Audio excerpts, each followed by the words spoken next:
आज की एक कहानी ऐसी मार्मिक है जो आपको अंदर तक झकझोर कर रख देगी। ये कहानी है इंदौर के उस नए कपल की जिन्होंने अपनी ज़िंदगी में हाल ही में खुशियों के साथ जीना शुरू किया था, जिनकी शादी 11 मई को हुई, लेकिन आते आते एक महीना भी नहीं बीता कि पूरे परिवार पर दुखों का पहाड़ टूट गया। जी हाँ, आप देखना शुरू कर चुके हैं न्यूज़ टाइम और मैं हूं आपके साथ रवि यादव। आज आपको जिस कपल की कहानी सुनाएंगे वो बेहद दुखदाई और मार्मिक है, आपकी आत्मा को झकझोर कर रख देगी।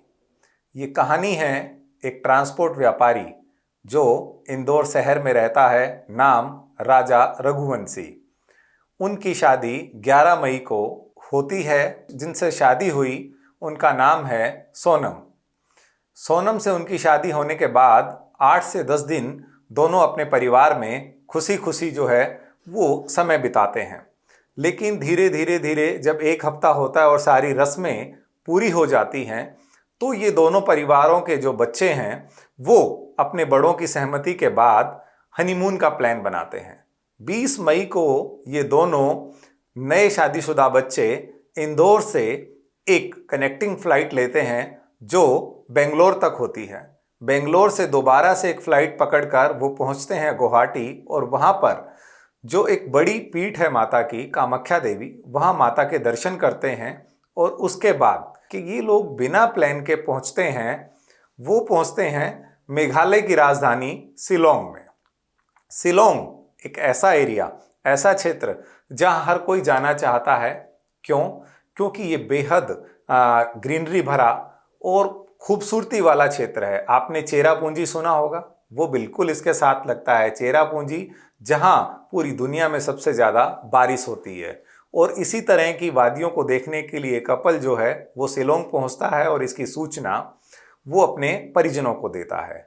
यानी कि सोनम वो इस बात की सूचना अपने घर तो देती ही है, लेकिन उसकी सास राजा रघुवंशी की माँ सोनम को फ़ोन करती है और वो पूछती है कि आप लोग कहाँ हैं। उस दौरान का जो अभी ऑडियो जो सोनम की सास के फ़ोन में रिकॉर्ड हो गया, उस पर दोनों सास बहू की बातचीत शुरू होती है और वो कहती है कि आज जो है मेरा फास्ट है, यानी कि व्रत है, और मैं अभी राजा के साथ एक पहाड़ियाँ चढ़ रही हूँ। और उसकी सांस फूलने जैसी, हाँफने जैसी आवाज़ आती है। सास कहती है कि इस तरह की दुर्गम जगह में जाने की क्या ज़रूरत थी। उस दौरान बहू और सास की वार्तालाप में एक बात और आती है। वो कहती है कि पति नहीं माने इसलिए हम आ गए, और ये बहुत ही घना जंगल वाला एरिया है। यानी कि उसका डर का जो आभास है, जहाँ और कोई चीज़ें दिखाई नहीं देती। और वो सोनम जो है अपनी सास को ये बात क्यों बताती है, हम आपको ये बताते चलते हैं। क्योंकि उस दौरान उसका फास्ट होता है और सास उसको हिदायत देती है कि वो भूखे पेट ना चढ़े, वो कुछ खा ले, कुछ आसपास जो भी अवेलेबल लिक्विड हो, फ्रूट्स हो। तो वो जवाब देती है कि एरिया जो है वो बेहद जंगल वाला है, यहाँ कुछ मिलेगा नहीं। तो उन्होंने कहा कि आप लोग क्यों इतना ऊपर गए, ये सब कुछ नीचे से देख लेते।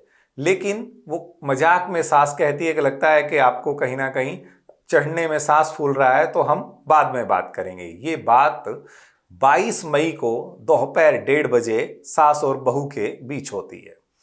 उसके बाद फ़ोन कट जाता है। लेकिन 1 घंटे बाद, 1.5 घंटे बाद जो है माँ फिर से ट्राई करती है कि वो अपने बेटे और बहू से बात करे, लेकिन दोनों से संपर्क नहीं होता। लेकिन सास को फिर भी इस किसी अनहोनी का शक इसलिए नहीं होता क्योंकि बहू ने बताया था कि वो जिस एरिया में जा रहे हैं वहाँ घने जंगल और पहाड़ी है, तो शायद नेटवर्क ना हो। धीरे धीरे धीरे जो है वो शाम ढलने लगती है। सास फिर से उस फोन को ट्राई करती है, लेकिन संपर्क नहीं होता। अगले दिन की बात करें तो ये बात परिजनों में आती है और मृतक, हम कहेंगे आगे बताएंगे कि घटना मरने तक कहाँ पहुंची, क्योंकि एक की लाश मिल चुकी है, दूसरे की तलाश जारी है, उस पर आगे आएंगे। लेकिन आगे की बात करें तो अगले दिन जो है ये परिवार में ये बात आती है कि राजा और उनकी पत्नी सोनम से संपर्क नहीं हो पाया है। परिवार के जो दूसरे लोग हैं वो संपर्क करने की कोशिश करते हैं। सोनम के परिजन लगातार सोनम से संपर्क करने की कोशिश करते हैं, लेकिन दोनों का कोई सुराग नहीं मिलता। यानी कि ये घटना 23 तारीख में बदल चुकी होती है। धीरे धीरे 23 का दिन निकलता है तो परिवार यानी कि दोनों परिवार, नई रिश्तेदारी, सोनम के परिवार और साथ ही साथ राजा के परिवार, वो इंदौर में ये ज्वाइंट फैसला लेते हैं कि परिवार के लोगों को तलाश के लिए शिलोंग जाना चाहिए। फिर ये सिलसिला जो है आगे बढ़ता है और तुरंत जो है दो जो है लोग परिवार के, यानी कि एक तो सोनम का भाई और दूसरा राजा रघुवंशी का भाई, ये दोनों शिलोंग के लिए निकलते हैं और सीधा फ्लाइट जो है वो शिलोंग की लेते हैं। शिलोंग पहुंचने के बाद ये वहाँ की पुलिस से संपर्क करते हैं और वहाँ इनको ये पता लगता है कि शिलोंग पुलिस जो है उनके पास अभी उनके बारे में कोई अपडेट नहीं है, लेकिन एक शिकायत जो है वो गुमशुदगी की दर्ज करवाई जाती है और लगातार जो है उनकी तलाश की जाती है। तलाश धीरे धीरे बढ़ती है, दिन पर दिन आगे आगे समय बीतता है, लेकिन कोई सुराग जो है वो दोनों का नहीं मिलता। लेकिन एक क्लू, ये दोनों पहले ही अपनी माँ यानी कि राजा अपनी माँ को छोड़ चुके थे। जिस तरह से उन्होंने जो शिलोंग के फोटो हनीमून के दौरान क्लिक किए वो अपनी माँ को व्हाट्सएप पे भेजे, उनमें एक स्कूटी और उसका नंबर जो है वो दिखाई देता है।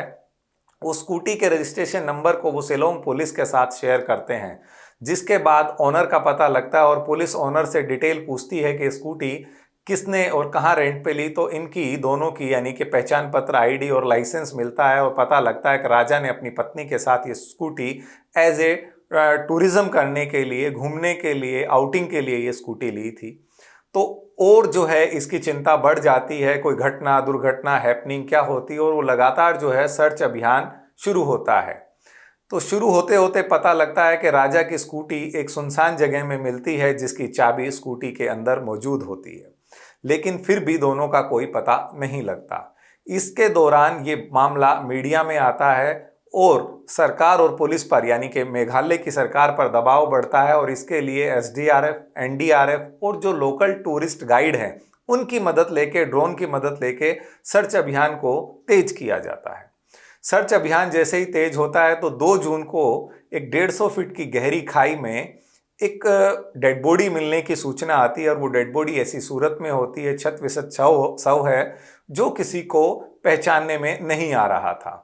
ऐसे में उस शव को जो है वहां से उठाकर शिलोंग के सरकारी हॉस्पिटल भेजा जाता है और इसकी सूचना लोकल पुलिस यानी कि वहां के लोकल थाने को एनडीआरएफ की तरफ से दी जाती है और पुलिस मौके पर विद एसपी यानी कि पुलिस अधीक्षक के साथ पहुंचती है और मौजूद दोनों परिवारों के जो है परिजनों को वहां बुलाया जाता है डेड बॉडी की शनाख्त के लिए। लेकिन डेड बॉडी छत फिसत थी, लेकिन कहते हैं कि अपनों की पहचान तो आदमी अंधेरे में भी कर लेता है। तो राजा के जो भाई वहां मौजूद थे उन्होंने अपने भाई को पहचानने के लिए पूरी डेड बॉडी को जब देखा तो उनके बाएं हाथ पर जो टैटू गुदा हुआ था उससे उन्होंने राजा के शव की पहचान की और ये पुष्टि कर दी प्रशासन के सामने कि डेड बॉडी मेरे भाई की है। ये डेड बॉडी मिलने के बाद जब आसपास के एरिया को खंगाला गया, तलाशा गया सबूतों के लिए, तो वहां पर पेड़ काटने वाले एक वेपन का भी जो है वो बरामदगी होती है। और वो वेपन, एक चौंकाने वाली बात हम आपको बताते हैं कि वो नया होता है, यानी कि जिसको हाल ही में परचेज किया गया हो। तो वो पुलिस को रिकवर होता है और पुलिस इस बात की पुष्टि मीडिया में भी करती है। लेकिन दोस्तों ये कहानी अभी खत्म नहीं हुई थी, क्योंकि पत्नी की तलाश अभी जारी थी। आसपास के सारे जंगलों को तलाशा जा रहा था, लेकिन सोनम का कहीं कुछ पता नहीं था। हर कदम पे एक नया चौंकाने वाला खुलासा इसमें हो रहा था और जिसमें भय भी व्यापक था और डर होना लाजमी था, क्योंकि इस केस की पोस्टमार्टम रिपोर्ट जब सामने आती है तो पता लगता है कि राजा की हत्या पेड़ काटने वाले दाव से की है, यानी कि उनको निर्ममता से मारा गया है।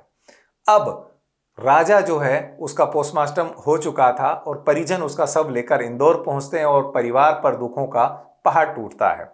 लेकिन मुख्यमंत्री मेघालय का यह बयान आता है कि वो इस पूरे मामले पर नजर बनाए हुए हैं, एसआईटी का गठन हो गया है। इंदौर पुलिस लगातार मेघालय और शिलोंग की पुलिस के संपर्क में है और वो इस बात का आश्वासन जो है लगातार परिजनों को और इंदौर पुलिस को दे रहे हैं कि उनकी तलाश जारी है और जल्दी जो है पूरे मामले से पर्दा उठ जाएगा।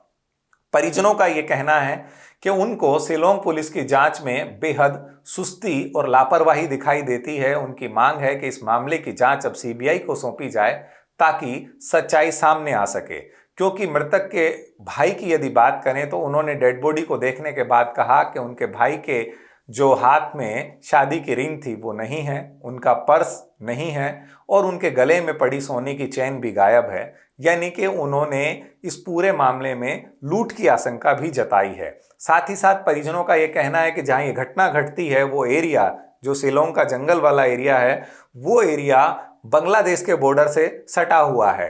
तो ये भी परिवार का अंदेशा है कि बांग्लादेश के घुसपैठिए बॉर्डर पार करके इस घटना को अंजाम देकर उनकी पत्नी को अगवा कर कहीं बांग्लादेश में ना घुस गए हो।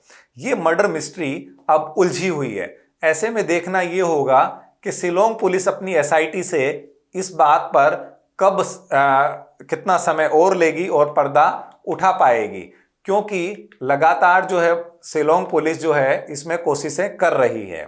आखिर शिलोंग की पहाड़ियों में क्या हुआ, आखिर हनीमून ट्रिप कैसे एक मर्डर मिस्ट्री बन गया, सोनम कहाँ है, क्या वो जिंदा है, क्या इस मामले में पुलिस ठीक से जांच कर रही है, क्या सीबीआई जांच वास्तव में जरूरी है। इस मामले में सवाल कई हैं लेकिन जवाब बेहद कम है। इस पूरी खबर पर लगातार न्यूज़ टाइम की नज़र बनी हुई है और पल पल के अपडेट हम आपको देते रहेंगे। आप हमारे साथ जुड़े रहें और यदि आपको ये खबर अच्छी लगी हो, नॉलेज मिली हो, तो आप इस खबर को लाइक करें, शेयर करें, सब्सक्राइब करें। सुरक्षित रहें, खुश रहें। धन्यवाद।